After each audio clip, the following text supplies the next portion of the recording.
The rain fell steadily, soaking the streets of downtown Chicago as Sarah trudged home after another long shift at the diner. The neon lights from nearby shops reflected off puddles, casting colorful ripples across the wet pavement. Her shoes splashed through the water, but she barely noticed. Her mind was elsewhere, on unpaid bills, overdue rent, and the constant worry that no matter how hard she worked, it would never be enough. At 24 years old, life felt like an endless uphill climb with no relief in sight. As she turned onto a quieter street lined with flickering lampposts, Sarah spotted someone standing under one of them. It was a man, his silhouette faintly illuminated by the dim light above him. He wore a tattered coat, its edges frayed and torn, and his hair looked unkempt, sticking out in all directions.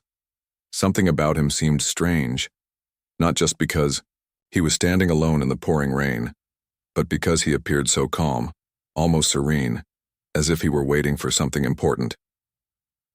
Sarah slowed her pace, unsure whether to cross the street or keep walking straight. She wasn't usually afraid of strangers, but there was something unsettling about this man. Maybe it was the way he stood completely still, not moving even as the wind whipped around him. Or maybe it was the intensity of his gaze, which locked onto hers as she drew closer. "Can I help you?" Sarah asked cautiously, stopping a few feet away. Her voice trembled slightly despite her effort to sound confident. The man didn't respond right away. Instead, he reached into his pocket and pulled out an old leather wallet. It looked worn, its surface scratched and faded, as though it had been carried for decades. Without saying a word, he extended his arm, offering it to her. Sarah hesitated. "What is this? Why are you giving me your wallet?" He didn't answer. His expression remained neutral, neither friendly nor threatening. There was a quiet urgency in his eyes, though, as if he were silently pleading with her to take it. After a moment's pause, curiosity got the better of her caution. She stepped forward and accepted the wallet, her fingers brushing against his cold hand. For a brief second, their eyes met again. Then, without another word, the man turned and walked away, disappearing into the shadows between two buildings. Sarah called after him, asking who he was and why he'd given her the wallet, but he didn't respond. Within moments, he was gone, leaving her standing alone in the rain, clutching the mysterious object in her hands. Her first instinct was to open it. Flipping it open, she found it surprisingly empty. No cash, no credit cards, nothing that might explain why he'd handed it over. But then she noticed something tucked inside one of the slots. It was a photograph, small and slightly crumpled, but unmistakably clear. And when she saw it, her heart skipped a beat. It was a picture of her. Sarah stared at the image, her mouth falling open in shock. She recognized the background immediately. It was the park near her apartment where she often went to sit and think. In the photo, she was sitting on a bench looking down at her phone. She had no memory of anyone taking this picture, let alone printing it out and placing it in a wallet. How could this stranger have known her? Beneath the photograph, she discovered a folded piece of paper. Carefully unfolding it, she read the message scrawled in neat handwriting. "Your life is about to change." A shiver ran down her spine. What did that mean? Was this some kind of prank? Or worse, was she being targeted by someone dangerous? Her initial curiosity quickly gave way to unease. She glanced around, half expecting the man to reappear, but the street was deserted. The only sounds were the steady patter of rain and the distant hum of traffic. Deciding it wasn't safe to linger, Sarah hurried back to her apartment. Once inside, she locked the door behind her and placed the wallet on the kitchen counter. For a while, she simply stared at it, debating whether to throw it away or investigate further. Eventually, her curiosity won out. She emptied the wallet again, searching every pocket and compartment for anything else hidden inside. Sure enough, she found another item, a tiny envelope, sealed tightly and bearing no markings. Heart pounding, she opened it and tipped its contents onto the table. Out fell a single key attached to a small metal tag stamped with the number 47 Horo. Beneath it was an address written in the same neat handwriting as before: Harbor Storage Facility, Unit 47. Sarah frowned, her mind racing with questions. Who was this man? Why had he chosen her? And what could possibly be waiting for her in storage unit 47? Despite her growing fear, she couldn't shake the feeling that this wasn't random, that somehow this wallet and its contents were meant specifically for her. Over the next hour, Sarah debated what to do. Part of her wanted to call the police and report the incident, but she doubted they'd take her seriously. Another part of her considered ignoring the whole thing entirely, pretending none of it had happened. But deep down, she knew she wouldn't be able to rest until she uncovered the truth. By morning, her decision was made. She grabbed her jacket, slipped the key into her pocket, and headed to the storage facility listed on the tag. Whatever awaited her there, she was determined to find out. Little did she know, opening that locker would set off a chain of events far beyond anything she could have imagined. A journey that would lead her to secrets buried not just on Earth, but among the stars themselves. As Sarah stepped outside, the rain had stopped, replaced by a pale gray sky. She took a deep breath, steeling herself for whatever lay ahead. Though she couldn't yet see it, her life was about to change in ways she could never have predicted. The harbor storage facility was located on the outskirts of Chicago, nestled between rows of warehouses and industrial buildings. The area felt eerily quiet, with only the occasional sound of distant machinery breaking the silence. Sarah parked her car in the nearly empty lot and stared at the large metal gate leading into the facility. Her hands gripped the steering wheel tightly as she tried to calm her racing thoughts. "This is insane," she muttered under her breath. "What am I even doing here?" But something inside her, a mix of curiosity, fear, and determination, kept pushing her forward. Taking a deep breath, she stepped out of the car and walked toward the entrance.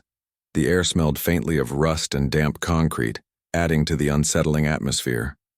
A security guard sat behind a small desk near the gate, flipping through a magazine without much interest. "Can I help you?" he asked lazily, barely glancing up as Sarah approached. "I'm here for Unit 47, she replied, holding up the key. The guard raised an eyebrow, but didn't ask any questions. He simply pointed toward a narrow road that wound through rows of storage units. "It's down there, third row on the left." Sarah nodded and followed his directions, her footsteps echoing softly against the pavement. As she walked, she couldn't shake the feeling that someone, or something, was watching her. She glanced over her shoulder several times, but the lot remained empty except for her car parked far behind her. Finally, she reached Unit 47. The door looked like all the others, plain, gray, and unremarkable, but seeing it made her heart race. For a moment she hesitated, wondering if this was some kind of trap. What if opening the locker revealed something dangerous? Or worse, what if it led to trouble she couldn't escape? Pushing those fears aside, Sarah inserted the key into the lock and turned it slowly. The mechanism clicked and the door creaked open, revealing a dusty cardboard box resting inside. It was wrapped in brown paper, tied neatly with twine, and bore no markings or labels. Carefully, she lifted it out and carried it back to her car, deciding it would be safer to examine its contents in private.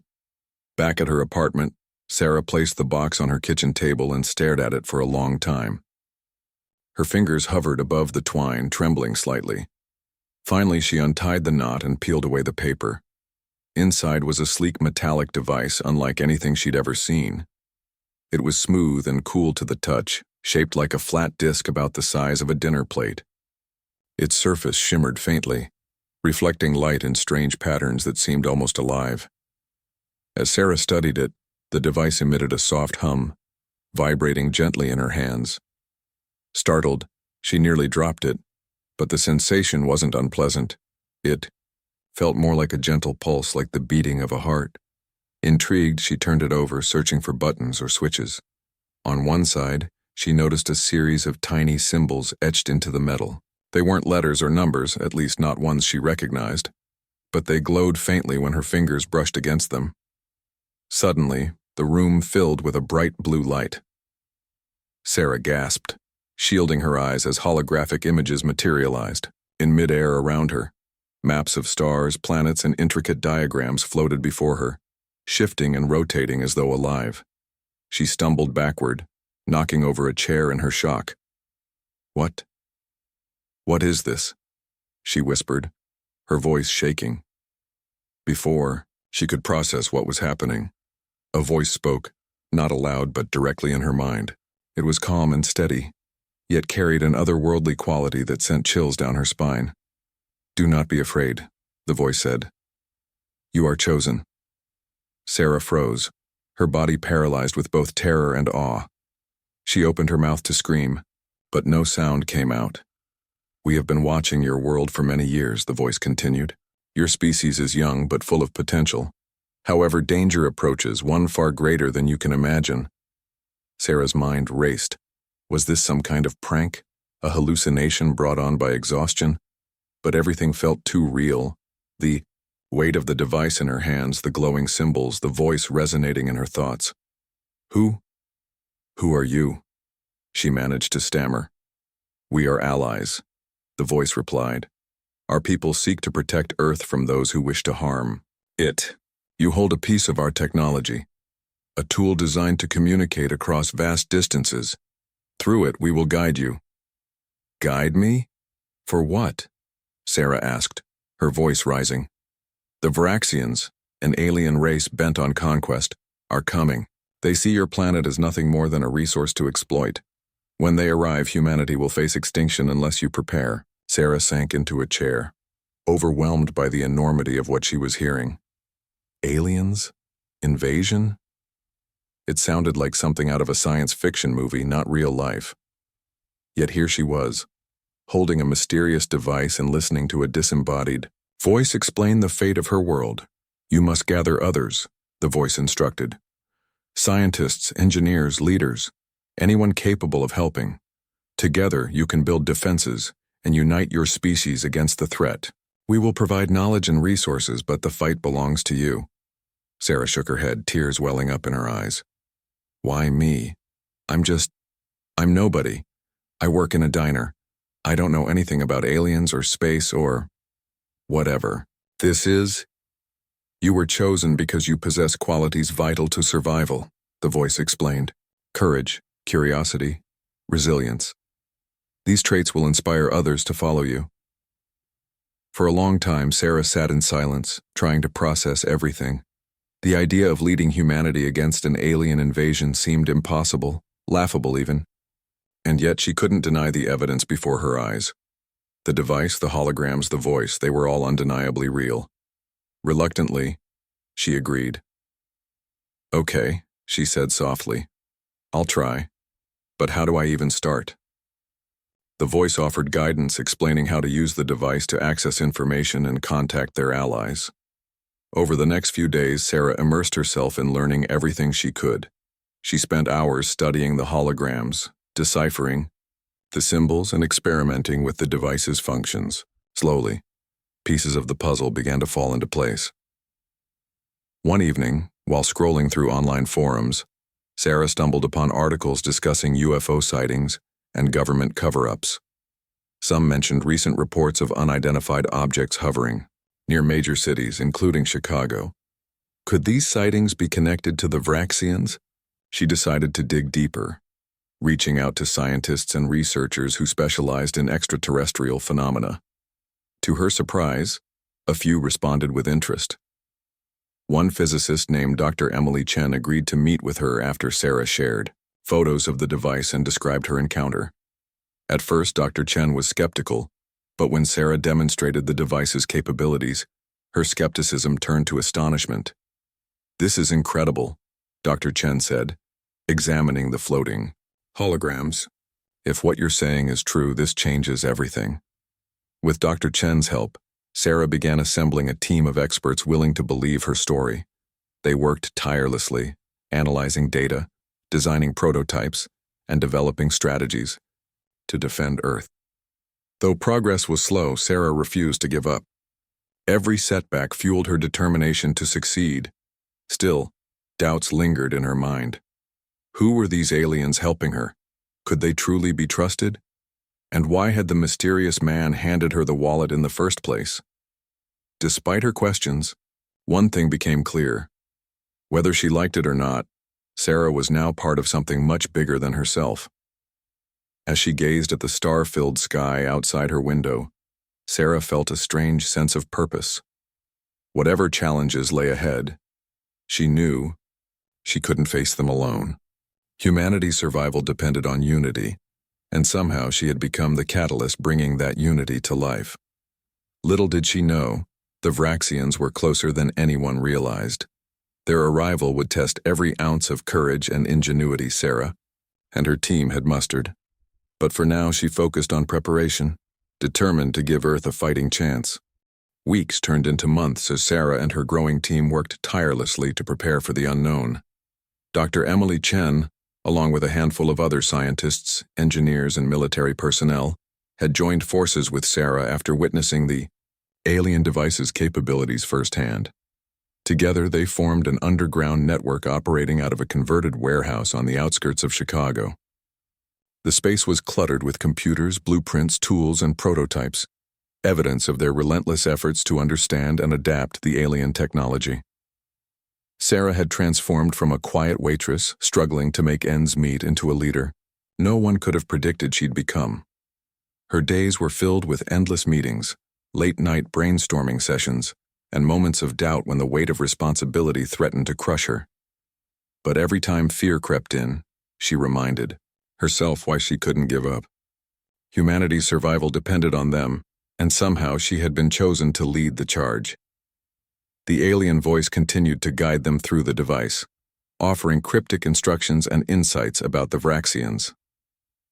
According to the voice, the invaders viewed Earth not as a planet teeming with life, but as a resource-rich target ripe for exploitation. Their ships were massive, equipped with weapons capable of obliterating entire cities. Worse still, they operated without mercy or hesitation, leaving devastation in their wake wherever they went. "They will arrive soon," the voice warned during one of its communications. "When they do, you must act quickly. Time is your greatest enemy."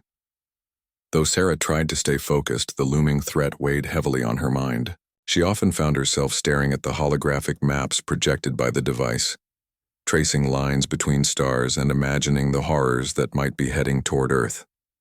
Each night, sleep eluded her as visions of destruction played out behind her closed eyelids. Despite her fears, progress was being made. Using designs provided by the alien allies, the team successfully reverse-engineered several pieces of advanced technology. One breakthrough came in the form of energy shields, powerful barriers capable of deflecting high-impact attacks. Another was a prototype weapon system that harnessed plasma energy, far surpassing anything humans had developed before. But perhaps their most astonishing discovery was hidden deep beneath the ocean floor. Satellite scans revealed a series of enormous structures buried under miles of water, remnants of ancient alien visits to Earth.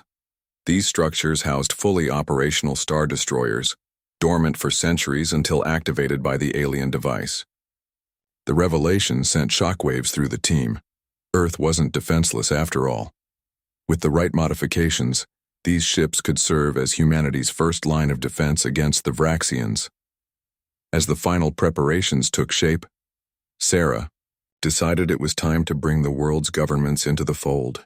Though secrecy had been crucial during the early stages of their work, the scale of the impending invasion required global cooperation. Reluctantly, she reached out to key officials, presenting irrefutable evidence of the alien threat. At first, skepticism reigned supreme. Politicians dismissed her claims as conspiracy theories, while generals accused her of wasting time on science fiction fantasies. It wasn't until Sarah arranged a live demonstration that attitudes began to shift. Standing aboard a decommissioned aircraft carrier, she activated one of the newly modified star destroyers, causing it to rise dramatically from the depths of the sea. Its sleek metallic hull gleamed in the sunlight as it hovered above the water, dwarfing everything around it. The crowd of dignitaries and military leaders watched in stunned silence, their initial disbelief melting away as the ship unleashed a controlled burst of plasma energy, vaporizing a nearby abandoned tanker in an instant.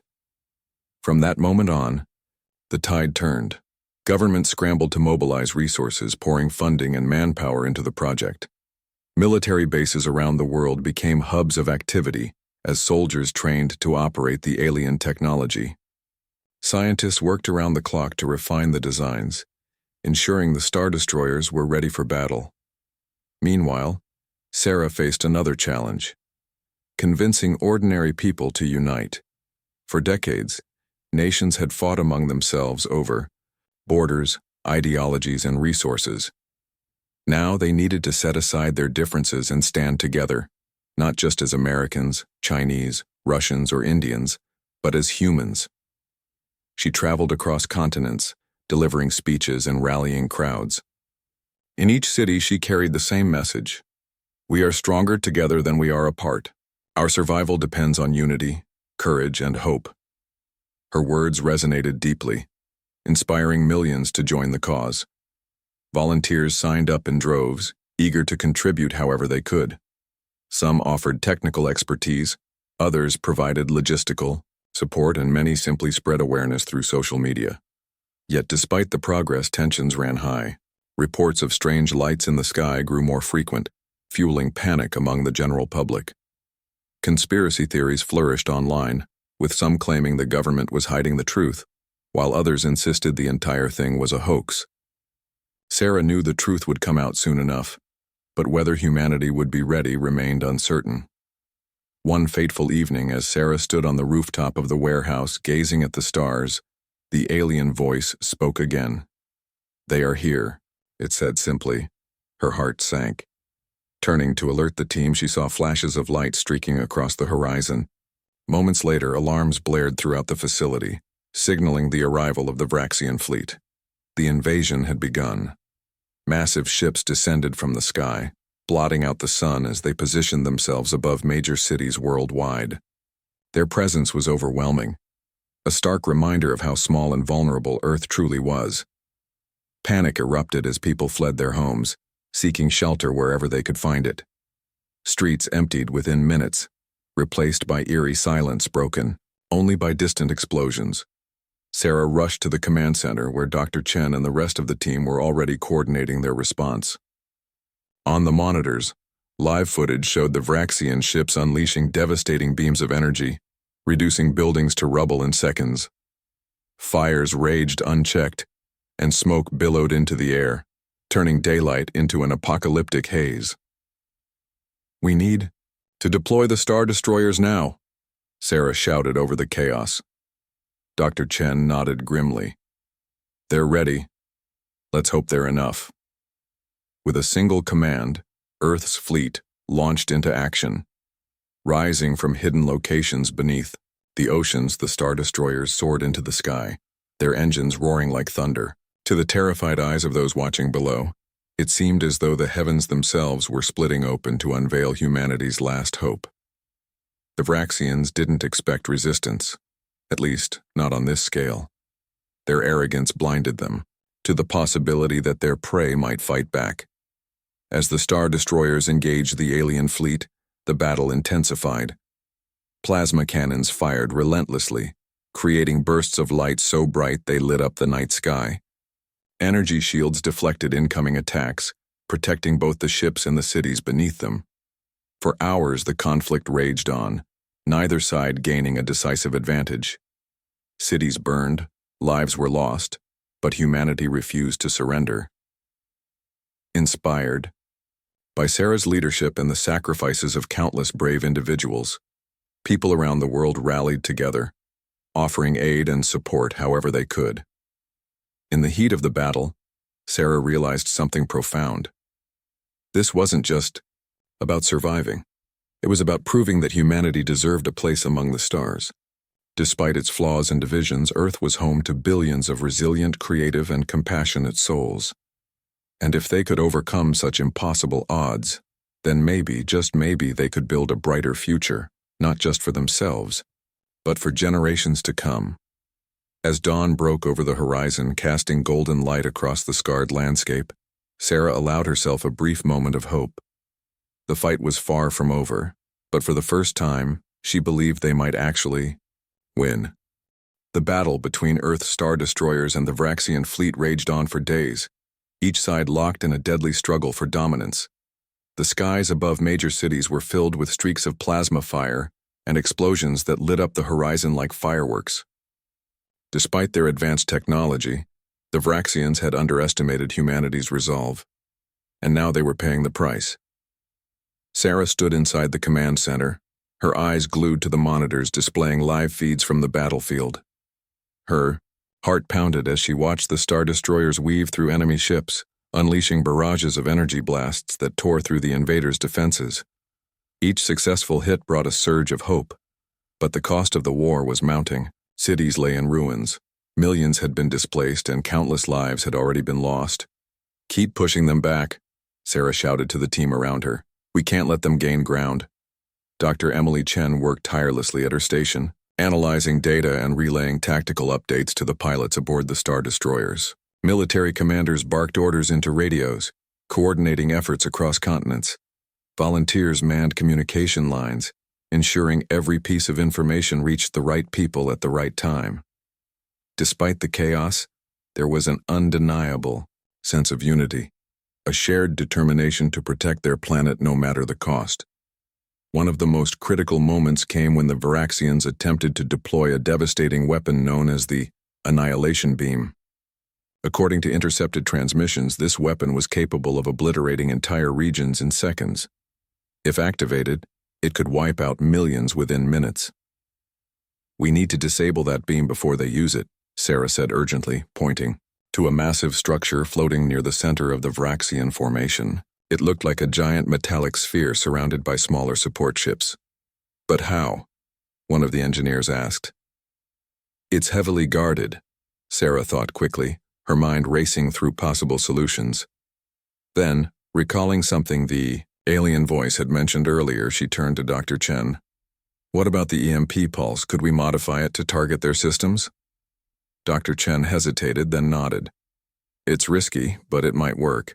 We'd have to get close enough to deliver the pulse directly." Without hesitation, Sarah grabbed a headset and contacted Captain Marcus Hayes, the leader of Earth's Star Destroyer Squadron. "Captain, we need you to take your ship straight into the heart of their fleet. Use the EMP pulse to disable the Annihilation Beam. Can you do it?" There was a brief pause before Hayes responded, his voice steady despite the danger. "Understood. We'll make it happen." Minutes later, Captain Hayes and his crew maneuvered their Star Destroyer toward the Vraxian stronghold. Dodging enemy fire, they navigated through a gauntlet of hostile ships until they were within range of the Annihilation Beam. With precision timing, they activated the EMP pulse, sending a wave of electromagnetic energy surging outward. The effect was immediate. Lights flickered and died across the Vraxian fleet as their systems went offline. The Annihilation Beam sputtered and collapsed, its threat neutralized, for now. Cheers erupted in the command center as news of the victory spread, but Sarah knew better than to celebrate too soon. "They'll recover," she warned the team. "We need to press our advantage while we still can." Taking advantage of the temporary disruption, Earth's forces launched a coordinated counterattack. Star Destroyers targeted key points in the Vraxian formation, systematically dismantling their command structure. Fighter jets, retrofitted with alien-inspired weaponry, swarmed around the larger ships, picking off stragglers and creating chaos among the enemy ranks. On the ground, civilians played a crucial role in supporting the war effort. In cities under siege, ordinary people risked their lives to provide aid to soldiers and rescue survivors trapped in collapsed buildings. Engineers worked around the clock to repair damaged equipment, while hackers infiltrated Vraxian communication networks, feeding false information to confuse their enemies. Social media became a powerful tool for spreading awareness and boosting morale. Videos of heroic acts went viral, inspiring others to join the fight. Hashtags like Yarosur Earth United and Stand Together trended globally, uniting people from all walks of life behind a common cause. For the first time in history, humanity truly stood as one, not divided by borders, languages, or beliefs, but bound together by survival. As the tide of the battle began to shift, Sarah found herself reflecting on the journey that had brought her here. Just months ago, she had been a struggling waitress trying to make ends meet. Now she was leading humanity's defense against an alien invasion. It was a role she never imagined she'd play, yet somehow, she had risen to the challenge. But even as victories piled up, the toll of the war weighed heavily on her. Every casualty report, every image of destruction reminded her of what was at stake.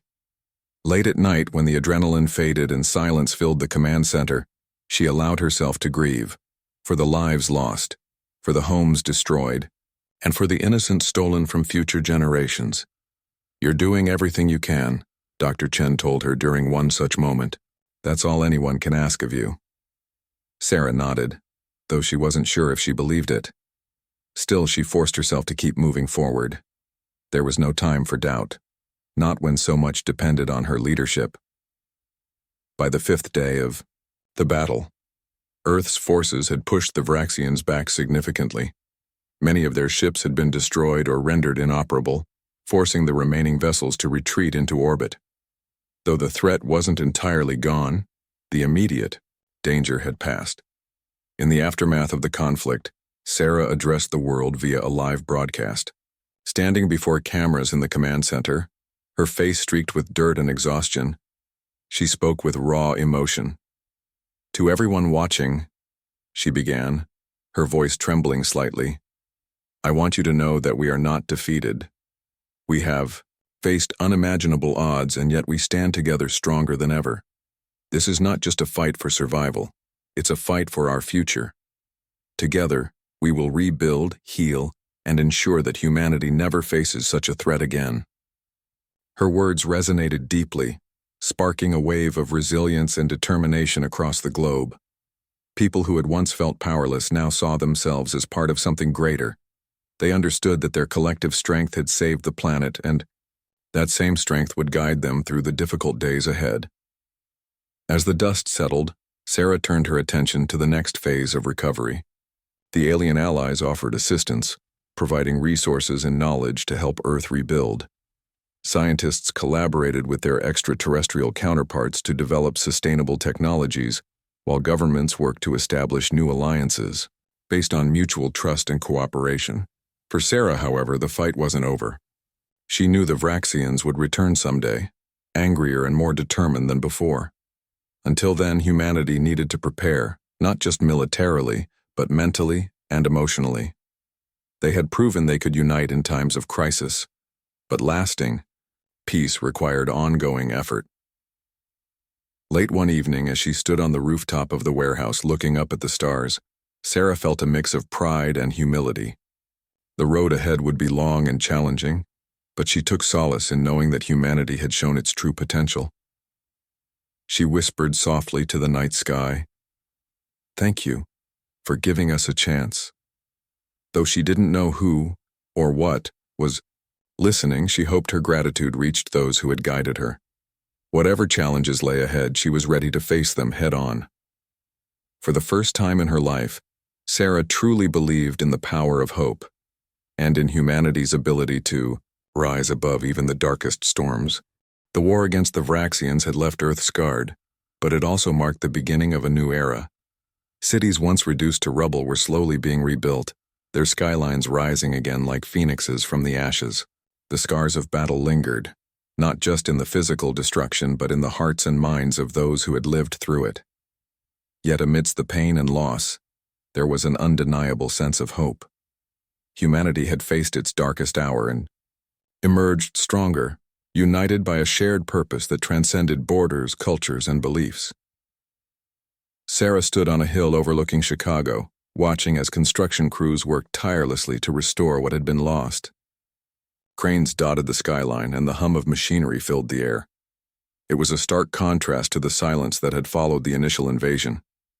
She remembered standing in this same spot months earlier, staring at the devastation with tears streaming down her face. Now she felt a quiet pride swelling within her chest. In the weeks after the Vraxian retreat, Sarah had become a symbol of resilience and courage. Her story, how a simple waitress had risen to lead humanity's defense, inspired millions around the world. People saw her not as a hero, but as proof that anyone could make a difference if they refused to give up. Invitations poured in from every corner of the globe, asking her to speak at conferences, visit rebuilding efforts, and meet survivors whose lives had been forever changed by the war. At first, Sarah hesitated. She didn't see herself as a leader or a public figure. She was just someone who had done what needed to be done. But as she traveled, meeting people whose determination mirrored her own, she realized how important it was to share her experiences.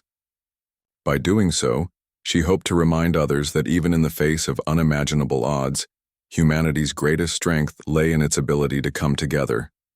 During one such trip, Sarah visited a small village in India, where locals had banded together to create makeshift shelters for displaced families. Despite having little themselves, they opened their homes and shared their food without hesitation.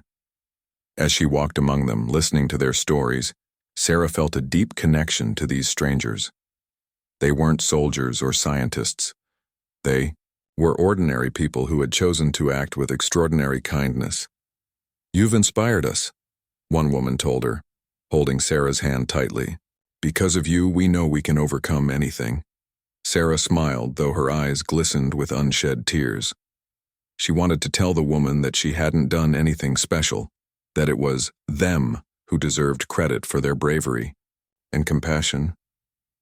But before she could speak, the woman added, "And because of you, we believe in ourselves again."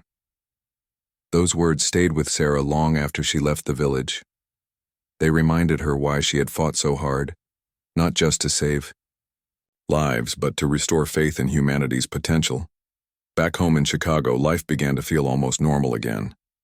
The alien device still sat on her kitchen table, silent since the end of the battle. Occasionally, Sarah wondered if the mysterious voice would return, offering guidance or warning of future threats. For now, though, it remained dormant, leaving her to navigate the challenges ahead on her own. One evening, as she sorted through old photos and mementos, Sarah found the wallet the mysterious man had handed her on that rainy night months ago. Its leather surface was worn and scratched, a testament to everything it had endured. Inside, she discovered something she hadn't noticed before, a second note tucked beneath the photograph of herself. Unfolding it carefully, she read the neatly written message. "Trust your instincts. You are never alone."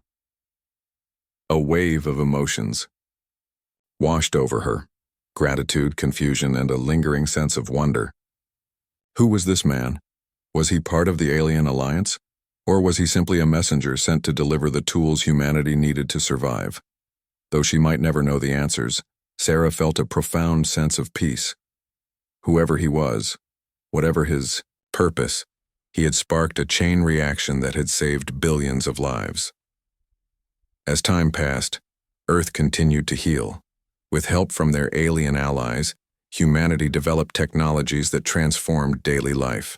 Energy shields protected cities from natural disasters, while advanced medical devices cured diseases once thought incurable. Education systems adapted to teach children about the universe beyond Earth, fostering curiosity and innovation from a young age. But perhaps the most significant change was the shift in perspective. People no longer saw themselves as isolated beings confined to a single planet. They understood they were part of something vast and interconnected. This newfound awareness led to unprecedented global cooperation. Nations collaborated on projects ranging from space exploration to environmental restoration, working together to ensure Earth thrived for generations to come. For Sarah, life took on a rhythm she hadn't known before. She continued to travel, sharing her story and advocating for unity and progress. Along the way, she met individuals who became lifelong friends, people like Dr. Emily Chen, whose brilliance had been instrumental in adapting alien technology, and Captain Marcus Hayes, whose leadership during the battle had saved countless lives. Together, they formed a tight-knit community dedicated to building a better future. Yet despite all she had accomplished, Sarah often found herself reflecting on simpler times. She missed the quiet evenings spent reading books, the freedom of walking through parks without worrying about threats looming overhead. Sometimes she wondered if she'd ever truly escape the shadow of the war, or if it would always be a part of her, shaping her decisions and defining her legacy. One night, as she strolled along the lakefront, Sarah spotted a familiar figure standing under a lamppost. Her breath caught in her throat as she recognized the man who had handed her the wallet all those months ago. He looked exactly the same, his tattered coat, unkempt hair, and piercing blue eyes unchanged by time. "Who are you?" she asked, her voice trembling. The man smiled faintly, his expression unreadable. "Someone who believed in you." Before Sarah could respond, he turned and walked away, disappearing into the crowd as effortlessly as he had appeared. She called after him, but he didn't look back. For a moment she considered chasing him, demanding answers, but something stopped her. Instead, she stood there, clutching the wallet in her hands, feeling a strange mix of gratitude and closure. Later, that night as she lay in bed staring at the ceiling, Sarah realized she didn't need answers anymore. What mattered was the journey she had taken, the lessons she had learned, the lives she had touched, and the hope she had helped ignite. Whether the man was human, alien, or something else entirely, his role in her story was complete. From that day forward, Sarah embraced her new reality with open arms. She continued to work toward a brighter future, knowing that humanity's greatest achievements lay not in conquering others, but in lifting each other up. And though she sometimes gazed at the stars, wondering what mysteries awaited beyond them, she took comfort in knowing that Earth was ready to face whatever came next. As dawn broke over the horizon, painting the sky in hues of gold and pink, Sarah stepped outside to greet the new day. The air smelled fresh and clean, carrying with it the promise of endless possibilities. For the first time in a long time, she allowed herself to dream, not just of survival, but of prosperity, discovery, and peace. Humanity had risen from the ashes of despair, proving that even in the darkest moments light could shine through. And Sarah knew deep in her heart that this was only the beginning.